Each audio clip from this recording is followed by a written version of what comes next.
मेरी माँ बूढ़ी है लेकिन वह मेरी पसंद जानती है। बहू, तुम खीर में ड्राई फ्रूट मत डालना, अमन को पसंद नहीं है। हटो, मैं ही बना देती हूँ। तुम्हें मेरे बेटे की पसंद का पता नहीं है, इसीलिए वह ठीक से खा नहीं पाएगा। विमला जी ने कहा तो प्रिया को अच्छा नहीं लगा। आखिर वह अमन की पत्नी थी। अगर उसके लिए उसके अपने मन से खीर बनाने भी गई तो सास का ऐसा टोकना उसे ऐसे समझ में नहीं आया। दरअसल अमन और प्रिया की शादी को 3 साल हो गए थे। दोनों शहर में रहते थे और उसकी सास और ससुर गांव में रहते थे। प्रिया को पहले से ही खाना अच्छे से बनाने आता था। मायके में वह चार चार भाई बहनों के बीच सबसे बड़ी बहन थी, इसीलिए वह माँ के साथ घर का सारा काम सीख गई थी।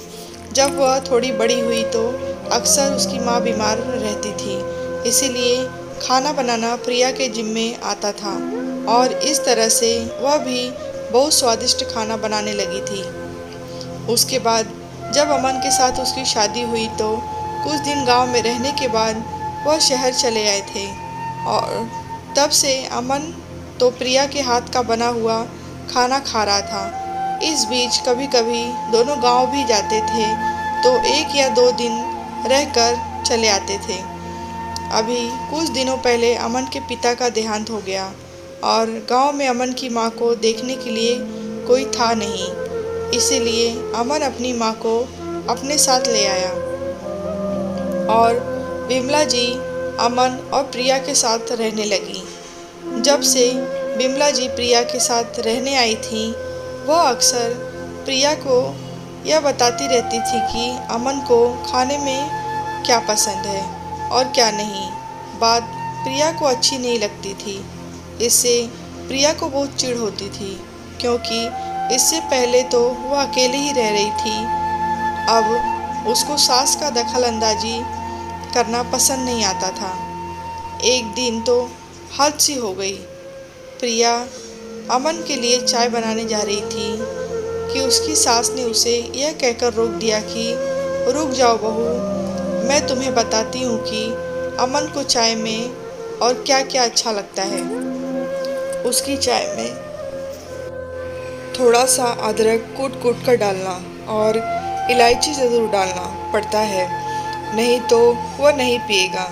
सुनकर एक बार प्रिया को बुरा तो लगा, फिर उसने सोचा कि अभी सुबह सुबह बात को क्या ही बढ़ाना। विमला जी की बात सुनकर प्रिया थोड़ी देर के लिए बिल्कुल असमंजस में पड़ गई। विमला जी का ऐसा व्यवहार उसके लिए भी नया था। प्रिया को समझ में नहीं आया कि इतने साल साथ कैसा बर्ताव करें। उस दिन शाम को जब अमन आया और उसने प्रिया से चाय मांगा तो प्रिया ने गुस्से से कहा, अपनी मम्मी से ले लो चाय। वैसे भी आपको मेरे हाथ का कुछ अच्छा नहीं कहाँ लगेगा। मुझे समझ नहीं आता कि माँ जी को अब उम्र हो गई है, वह भजन कीर्तन में अपना मन क्यों नहीं लगाती, खामखा मेरी गृहस्थी में टांग क्यों अड़ा रही हैं। प्रिया की बात सुनकर अमन एकदम नाराज हो गया और बोला, अगर माँ मेरे लिए कुछ बताना चाहती है तो तुम्हें क्या परेशानी है, और अगर एक माँ अपने बेटे के लिए कुछ बनाना चाहती है तो इसमें उम्र कहाँ से आ गई। इतना जान लो कि मेरी माँ भले ही बूढ़ी हो गई है लेकिन मेरी पसंद जानती है। तो क्या मैं तुम्हारी पसंद नहीं जानती? मैं भी तो तुम्हें इतना प्यार करती हूँ और तुम्हारे लिए कुछ करना चाहती हूँ, तो इसमें क्या गलत है।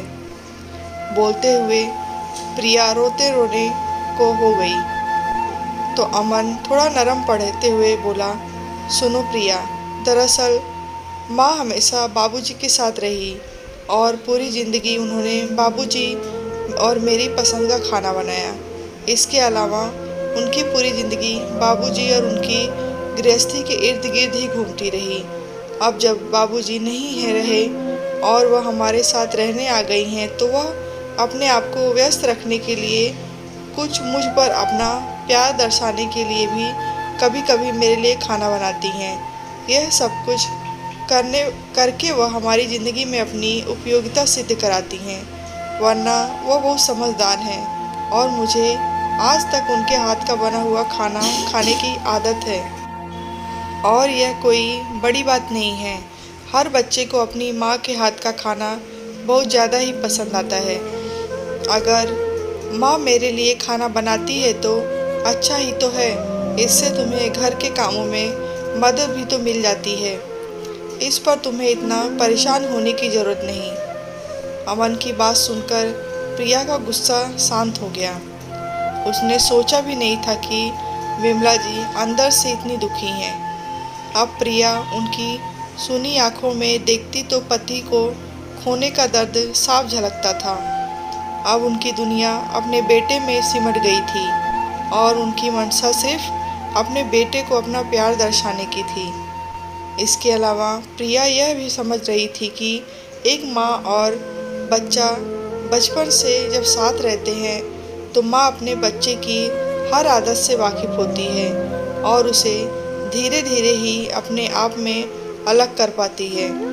अब प्रिया को विमला जी की बात बुरी नहीं लगती थी, बल्कि वह अब यथासंभव उन्हें सम्मान देने की कोशिश करती थी। किसी भी सास और बहू में अच्छा रिश्ता ऐसे ही नहीं बन जाता।